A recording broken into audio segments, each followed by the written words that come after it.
trees. Fear itself. We shall never surrender. Ask what you can do for your country.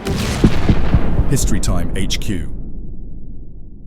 In 2024, we celebrated the 36th anniversary of the last grand attempt to obliterate Hitler's infamous Führerbunker. The East Germans dug it up in 1988, probably hoping they'd find a hidden stash of schnitzel recipes. Early May 1945 in Berlin was like a really bad season finale.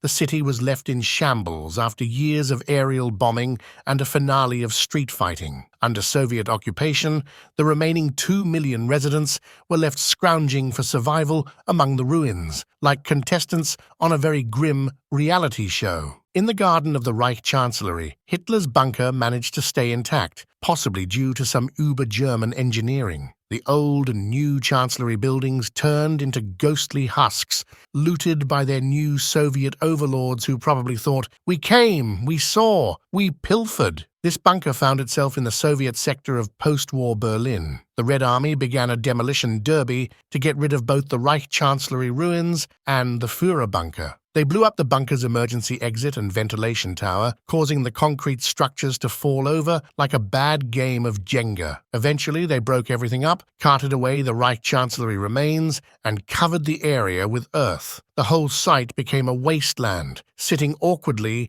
in the no-man's land of the Berlin Wall. The site of the Führerbunker was visible from the western side of the Berlin Wall, a charming grassy mound in photos.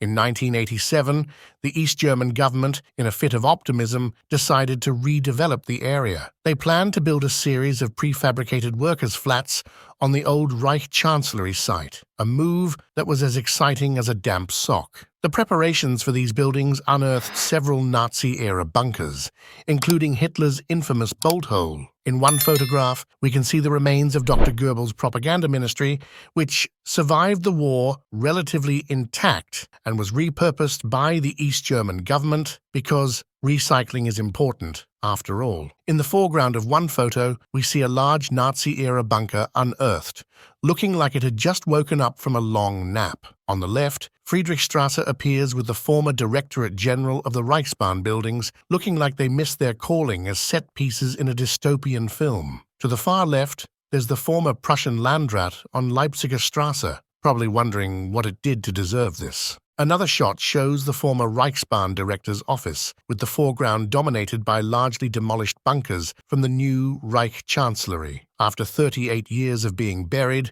the Führerbunker emerged again, probably thinking, "Here we go again." A photo captures the demolition of the Vorbunker or upper bunker, which was being prepped for its final curtain call. The foreground is littered with interior fittings from inside the bunker, looking like a very intense yard sale. A spring 1988 photograph shows the largely intact Führerbunker on the right. In the center is the older Vorbunker from 1935, and on the left, the Führerbunker from 1942, probably wishing it could trade places with the grass mound. In the background, workers are constructing apartments behind the Berlin Wall and the Reichstag, like they're building sandcastles at a beach. Rubble from the partially demolished ceiling of the Führerbunker is being cleared in 1988, revealing a view north of the half-demolished main section in September 1988. The hole in the foreground is actually the stairwell of the western bunker exit, looking like a scene from a post-apocalyptic adventure game. The outer wall of the Führerbunker was photographed in summer 1988.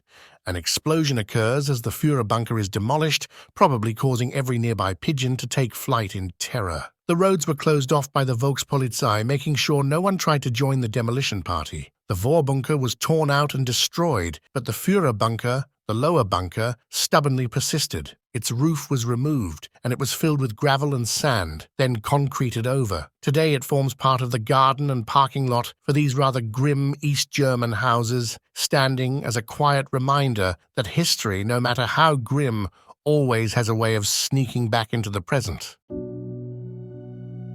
Thank you for watching. Don't forget to hit the like button, comment, subscribe and share. And click the notification bell so you know when we upload our next video.